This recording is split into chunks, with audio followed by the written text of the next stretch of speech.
பணம் கையில இருந்தா எல்லாமே நம்ம சொந்தம்னு தோணும். ஆனா அது நம்ம கைய விட்டு போனதுக்கு அப்புறம் தான் யாரு உண்மையா நம்ம சொந்தம்னு முகத்தில அரைஞ்ச மாதிரி புரியும். கையில 4 காசு சேர்ந்த உடனே இதுவரைக்கும் நம்ம கூட இருந்தவங்களையே மறந்துட்டு திமிர்ல நடக்கிறவங்க நிறைய பேர் இருக்காங்க. ஆனா அந்த பணத்தோட ஆட்டம் அடங்குனதுக்கு அப்புறம் தான் யார் உண்மையா நம்ம கூட இருந்தாங்கன்னு தெரியும்.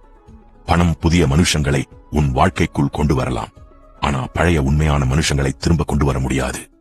வங்கியில இருக்கிற பணம் உன்னை பணக்காரனா ஆக்கலாம். ஆனா உன்னை மனசார நினைச்சு கண்ணீர் விடுற மனுஷங்க தான் உன்னை உண்மையில பெரியவனா ஆக்குறாங்க. ஏன்னா உன் பணம் உனக்கு எல்லா வசதியையும் வாங்கித் தரலாம். ஆனா உன்னை மனசார நேசிக்கிற மனுஷங்களை எந்த பணத்தாலும் வாங்கித் தர முடியாது. அதனால பணத்துக்காக மனுஷங்களை இழந்துடாத. ஏன்னா மனுஷங்களால தான் பணத்தோட சந்தோஷத்தையே முழுசா அனுபவிக்க முடியும். நினைச்சுக்கோ, பணம் உன் கையில இருக்கிற வரைக்கும் தான் உன்னோடது. ஆனா நீ சம்பாதிச்ச நல்ல பேரு நீ இல்லாத பிறகும் உன்னோட தான் இருக்கும்.